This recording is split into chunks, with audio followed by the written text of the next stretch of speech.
look behind you, that's one of the breach points for the explosive charges. Yeah, that's what I was saying. But that means that had to be applied. How do you apply those? So they place sandbags. It's apparently binary material. They bring part A and they add part B to it on site. They add a detonation charge to it. It's almost like a plastic explosive. They have to cut the shell. But that means that The jacket off. that's what I'm saying. Like a human being's got to be in here. Yeah, a human being had to come up close. They had to cut that hole out of the jacket, press it up against the shell, and tag it with sandbags. Is this where it would have been at the time, or has this been moved? No, it's been moved. These were all laying out. These were all laying out on the railroad right away when they were shot. Because you wouldn't be able to. I'm surprised they were able to put it. That was the low end of the car. That would have been the liquid. Oh, okay. So, That would have been on the bottom of the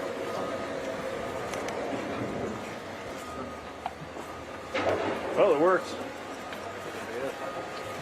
It's the same contractor. They have experience in oil fields. You know, when they shoot oil fields, runaway wells and things like that. So yeah, that's a preeminent contractor in the country that does it. What a specialty. Do you have a sense of how often that happens? Not that frequent, but I mean, this did not come as a surprise, right? The discussion of vent and burn cars, it's been done in the past with other tank car loads of product. Yeah. That'd be something I want to look at. Yeah. It's always a last resort. Sure. Yeah, of course. You can't, if the valves have been damaged, you can't use those to transload the car. Fire damaged valves are no longer going to work. They didn't want to hot tap the car because of the danger of personnel. Should be out here welding on a car, that could initiate a runaway reaction. Yeah, of course. So the only other option to come up with is this. Or allow the car to do its own thing, and that wasn't going to be a good outcome. Lots to take back with us here. All right, what's next? We'll walk down. We'll look at a couple more cars.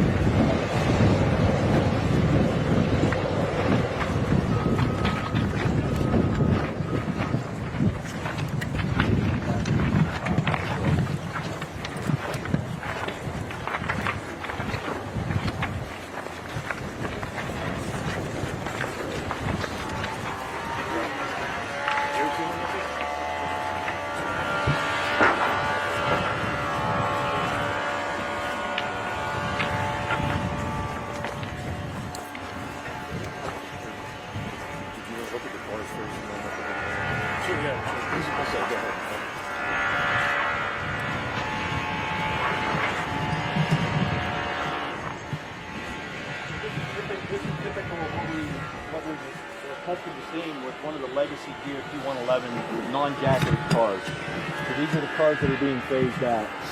No insulation jacket, no insulation. It's just a steel tank. 7/16. That's it, one layer. One layer. This is it. 7/16 material. This material is a lesser strength than the newer 117 cars, and this is what a head impact looks like. This car was actually equipped with what's referred to as a half-height head shield. So essentially you can see the bracketry here, so it's only half the height. So what that head shield's on there for is to prevent if there'd be a coupler overpass. So when the cars are coupling up, if one would override the other, so it won't puncture the head. So that's why the head shield's only low. And there are some requirements for those to be on the car. Are those requirements based on what's in them? Based on the product that it's carrying with it. And this was in here again? This is the Dow car. This is ethyl hexyl acrylate. This is another acrylate car. What's that? Combustible liquid. Yeah. This material is very viscous. So to me, this is an example of where a lot of the focus is on gas cars, but if the flammable liquid car had been stronger, they might have a different. Yeah, the gas cars may not have been in a pool fire for Right. 2 days. Right. Yeah, so In if which you, case can, you wouldn't have had if you can keep this in the can, right, and then the gas cars have been fine, the VCM. But yeah, this is pretty typical, right? Head impact. You can see all how that, you know, that the head and shell has been compromised. And obviously when it's on its side, I believe this car's been rotated now, so all the product just runs right out. runs right out. Runs right out of the car and onto the ground, and if there's something, there's an ignition, you know, the fire ignition source, off it goes. So again, this is one that's set for, you know, phase out. Were you surprised about the timeline on the 117s shifting around really quick? No, I mean, that's just, you know, that's the department working with the industry, you know, to better understand. Like I said, we're still 35,000 cars out, you know, knowing what the builders' capacities are. So, you know, we can't establish unrealistic timelines and deadlines for industry to get there with things. And, you know, without a sense. The capacity to build the car has actually gone down since phase out delayed. It's actually Different manufacturers.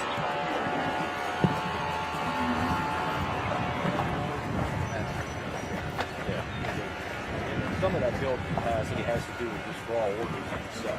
So it's probably twofold, right? Traffic may be down. Since your announcement earlier this week, They're starting to get ready? there's a lot of interest in those companies building cars again. So certainly people respond, but you know, the industry is like Dow are a part of. We're leading the effort to delay the phasing. Back in 2016 and 2015 when we issued our rules. So is this belong to Dow and then it's leased in some way, or what's Yeah, the relationship between the Class 1 and the cargo owners? Yeah, so most of the Class 1 carriers do not own fleets of tank cars, and the tank cars that the Class 1 carriers do own, they're in diesel service for their own operations, I right? see. So predominantly the tank cars that are used in transportation are owned, most of them are owned by private entities, whether it be chemical companies themselves or leasing companies. This particular car, being the BOWX, is owned by Dow Chemical Company. So they use it to either run, you know, in a closed-loop service between one Dow facility and another Dow facility, or they load it at the Dow facility and ship it to a customer that consumes the product, things like that.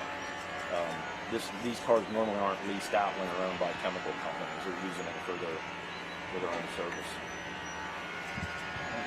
Regarding the vinyl chloride cars, you had one shipper, but they own 3 of the cars and then lease the other 2 from different entities.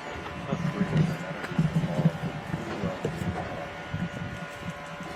Now, a lot of that decision comes down to cost versus capital versus, you know, buying a car versus leasing a car. Yeah, it's smart business.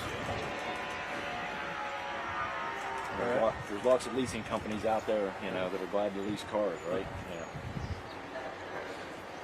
Did you say there was a journal bearing? Yeah, there's a wheel set over here we can take a look at.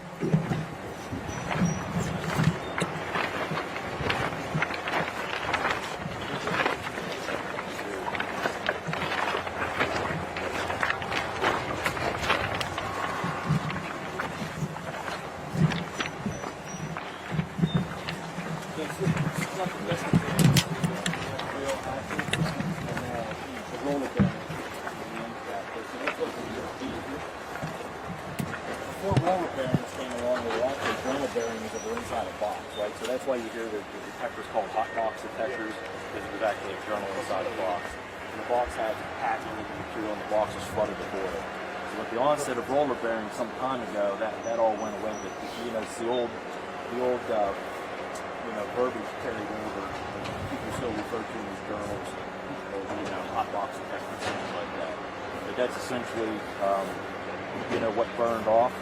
You know, the rotating bearing, you know, it just overheated and it melted away. What are some of that whole end section came off, right? Without getting into root causes that are still being figured out, what are some of the things historically that would lead to that final overheating?